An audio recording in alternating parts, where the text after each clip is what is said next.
I do think that we're in a really terrifying and depressing time. And I think that part of it is we don't know if something huge is about to get started. And we don't even know what this is. I mean, we just sit here in this weird world that is falling into some new state. And we're not even super curious. It's like, what the hell just happened? Everybody's got an answer. And I'm positive that all of those answers are wrong. Let's try to at least sneak up on the good answer. So the central core of the answer is that the U.S. seemed to be the greatest thing in the world, in large measure because we hadn't noticed that we were getting a benefit from having no plan, not having to make a plan for low growth. As long as we had growth, we were in great shape. Let's imagine that there was that you could run an experiment. You have 1 billion copies of Earth, and you start the initial conditions slightly different. On some giant number of planets, a lot of the things that were discovered from the 1800s through the end of the 20th century are discovered in a period of time, because a lot of that just has to do with once you crack the puzzle of getting better instruments, you can see more. And the more you can see, the more you can make use of what you can see. And it turns out there was lots of stuff to do with, like, germs or electron orbitals or, spectrum, electromagnetic spectrum. And so we got to do all of those things. And the US roughly corresponded for a good chunk of its history with this bonanza. And so, of course, we look like an amazing, genius country. We have no plan. Imagine that you could sell a car. You don't have to put in seatbelts. You don't have to put in airbags. You don't have to put in rear view mirrors or sensors or a rear view mirror. You could save a lot of money on a car by not putting in all of the stuff to keep things from going wrong. And I think that's what we had. We had a machine that, as long as growth was insanely good, we plowed it back, the riches and spoils and treasure back into the system and made more genius stuff. And we carried along a good chunk of humanity, hundreds of millions of people. We did not have a plan for what happens when the growth goes below the stall speed of our society. How confident should we be that the growth is slowed in a way that is permanent rather than a kind of slap in the face where it's not the right concept. The right concept is, I try to use the same words over and over again in case people see mold, because then the perseveration actually gets somewhere. So I use this analogy of the orchard because everyone talks about low-hanging fruit. Mm. They know the concept of low-hanging fruit, but they don't think in terms of orchards. So they say things like, you think we've picked all the low-hanging fruit, but I believe in the infinite inventiveness of the human mind. Yeah. It's like, okay, that doesn't even work as an analogy. What if the idea is we only picked all the low-hanging fruit here, and then we're having this stupid argument about low-hanging fruit, and we're not going and looking for new orchards? We're not planting new orchards. We're not looking for forests. We're just sitting here arguing about low-hanging fruit. So my claim is there's probably a lot more low-hanging fruit, and it's not here. It's in other orchards. It's in other orchards. One of those turned out to be the digital orchard. The digital orchard has not been as stagnant as lots of these other, like the chemical orchard.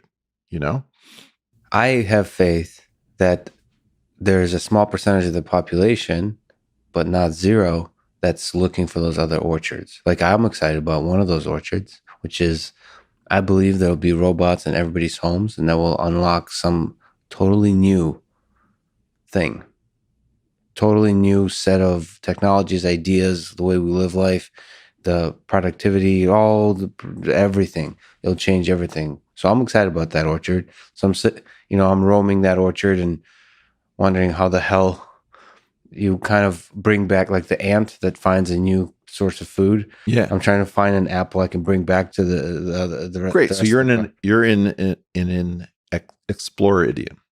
And do you have faith that there's enough of those? I don't think there are very many of us. I mean, I'm one of them too. Yeah. How many does it take? It takes one ant. It takes one ant. What are you talking about? How many Elons does it take to screw in a light bulb? Okay. Let's imagine that imagine some ant goes and finds a new source of food. Yeah. Right. And then it comes back to the colony and it says, hey, I think I found a new source of food. And the initial reaction is, You're not authorized to find new food. What? Why would you try to go find new food? We're going to remove you from Twitter.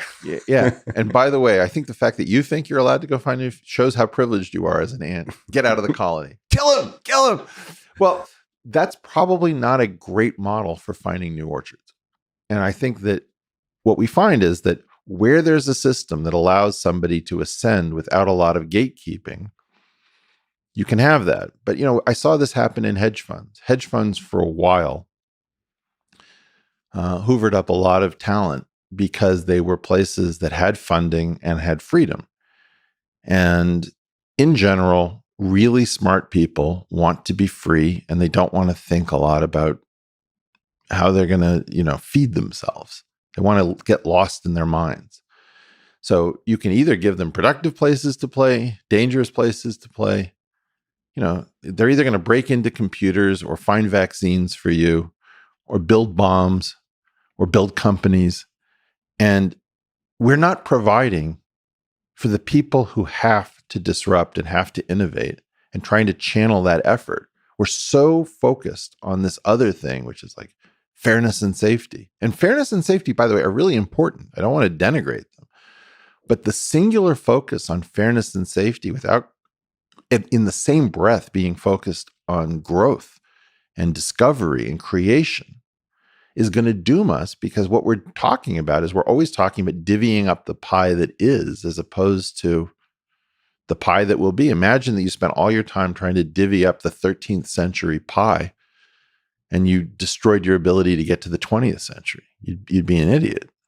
But one place I think I disagree with you is I don't think you need that many people to empower the geniuses, the innovators, the people who refuse to spend most of their days in meetings about fairness. This is good. Let's have a disagreement. I think podcasting, whatever you call that medium, is just one little example of a tool that you can give power to. Like, you and your podcast can have the next Elon Musk and make him a star. Now I see where you're going. Okay. There has been a series of places for people to play and be free.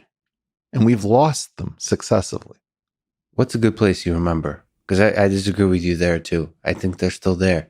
You can still play. You interviewed Noam Chomsky. Yes. Okay.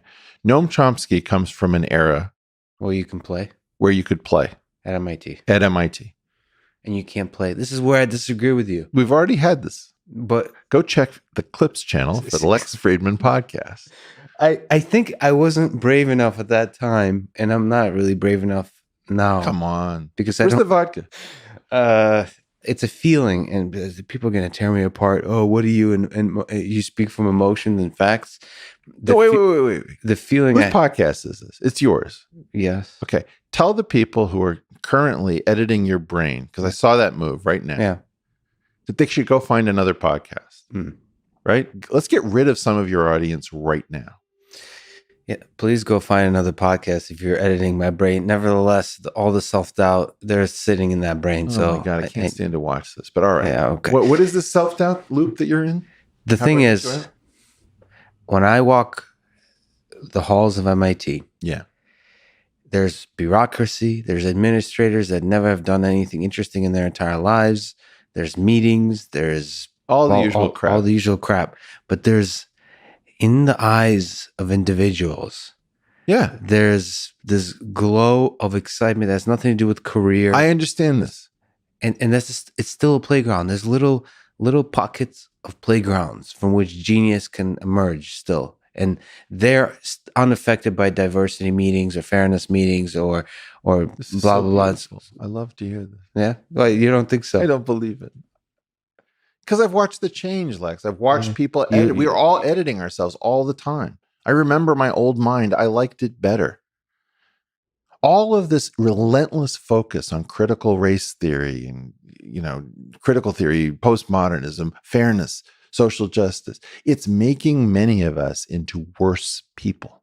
You think do you think the Matt Damons of the character is paying attention to any of that? You think that has an effect? Have you seen what happened to Matt Damon himself?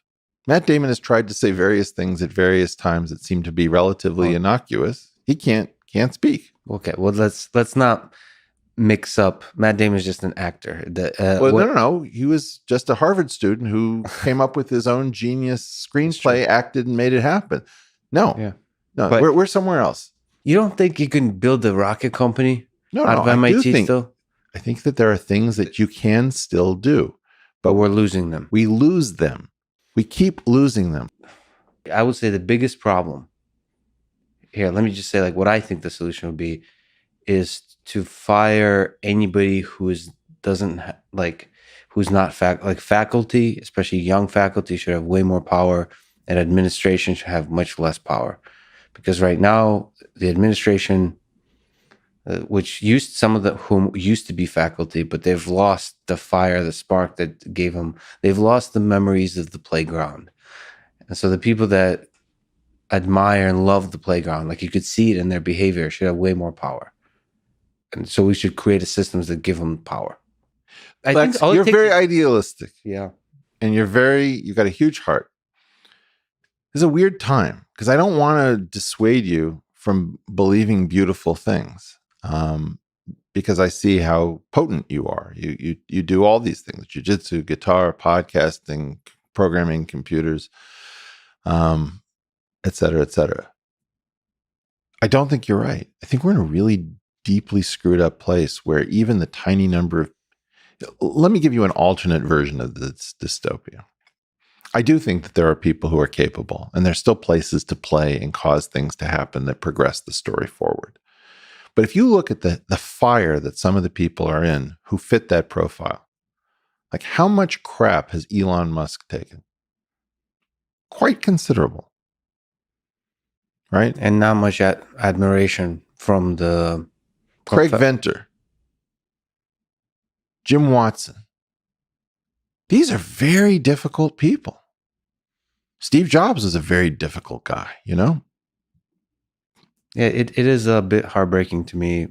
I mean, everybody is different generations. My mind is a little focused on Elon Musk because he's the modern person. Well, you know him. I mean, he's a person to you. It hurts my heart to see how few faculty and people with Nobel Prizes and so on admire Elon. Like how little he gets a lot of fans from like people who buy his products and young minds, just excited. But like, why don't we as institute? Why doesn't MIT say that we somebody amongst us will be the next Elon Musk and we want to encourage them? It's like say that in meetings, say that, like that's success. No kidding. For us as MIT. And instead there's this jealousy. It's like, well, here's the did you hear what Elon Musk tweeted? Did you see like how irresponsible is what he's doing? How like just saying all these things that are just dripping with jealousy and basically I want what he's got. That's the thing, right? And if you, here's the weird thing: rivalry has a different signature. You see, when you know that you're never going to make it, that's the position you take. What is it in Kung Fu Panda, which you've watched now? Yes. What does Tai Lung say when he's looking for the Dragon Warrior and the Furious Five come to defeat him on the bridge? One of them gives up Poe's name accidentally, and Tai Lung hears it. Poe, so that is his name. Finally, a worthy opponent. Our battle will be legendary, right? Yeah. He's excited. Why is that? Well, you learn about this in boxing. Sometimes you'll see a division or an MMA, which is lousy with talent. Just, you can't swing a cat without hitting an amazing, amazing athlete. Sometimes you'll have a division which at that particular moment has one star and no real competition in that weight class or something. That person is in bad shape because you can't build a legend without the other. When you think of Muhammad Ali, what are the names that you immediately think of? Yeah, you have to Frazier. You have to think of the other heavyweights. Liston. Right? Yeah. So those opponents are in part what made Muhammad Ali Muhammad Ali. And that's why the Mayweather McGregor revelation that, okay, this guy's got his opponent's picture in his house. How weird is that? Well, because without the opponent, you may not be able to get there. Now, I am not a huge fan of the wrong kinds of rivalries. Do you have examples in mind? Well, there are rivalries where people take each other's credit and screw each other over. And then there are other rivalries like the RNA Tie Club, where these guys were so in love with what they were doing that they couldn't wait to share everything. And like Nobel Prizes were so abundant that, most people got Nobel Prizes just for being a member of the RNA Tie Club and doing cool stuff. And yeah, that's the golden kind of sweet spot. Most of these people can't do what Elon's doing because they can't break rules. They can't take the pressure. I'll tell you what really concerns me about your perspective. I think that there are a lot of genius ideas inside of people who don't have the stomach for conflict and derision. And I think a lot of those people are female. And I think that until we come up with a world in which we can swat down the trolls, where we can actually cause the trolls not to ruin everything. And I don't necessarily mean by shutting them up. I don't necessarily mean by being brutal to them, but somehow separating off people who are working and people who are trolling. I think that we're losing a huge amount of human genius, in part because women in particular are not necessarily going to push an idea if it results in 10 years of being derided. Very few men are willing to do that either. But there are some of us who are so dumb that we will pig-headedly stick to an idea for 10 years, even if the world collapses. I don't think that there are as many women who are going to make that calculation, even if they know the idea is correct. And one of the things that I believe technology can help us fight the trolls of all definitions of troll. Like, I believe that a better Twitter can be built. Interesting. I do not. I don't believe that a Twitter successor can be built that solves most of the problems. I think you can always improve what we have, but I don't think that converges in something that really works, because I think ultimately the problem isn't Twitter. The problem is us. For example, I recently made a very disturbing realization, which is academics and trolls have very many similar behaviors. Absolutely. It's largely a trolling community. I tend to believe that the trolls are not, it's like the Peter Thiel mini mind idea. Yeah. Which in all of the trolls, there's the possibility of goodness. And all you have to do, not all you have to do, what you have to do is create technology that incentivizes them to embrace, to discover, to embrace, to practice the better angels of their nature. And I believe that, like, the people actually want to do that. The trolls is a short-term dopamine rush of childish toxicity that all of us want to overcome. I believe that, like, deep within, we want to overcome that. I try to keep myself from believing what you believe. Because you'll be disappointed if it's not because true. It's dangerous, because a lot of these people are implacable foes, and there aren't many of them, but when you meet somebody who's like, yeah, I just like screwing people up. I'm here for the pain.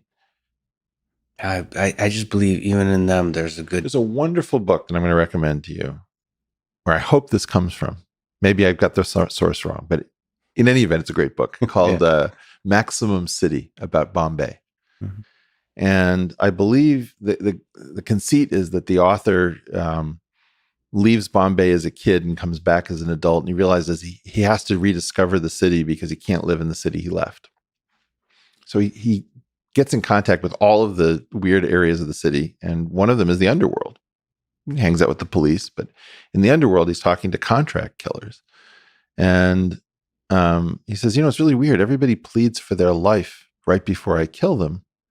And they always say this thing about, I've got 2 kids at home. He says, never say that to a contract killer, because we have terrible relationships with our parents. doesn't endear us to you.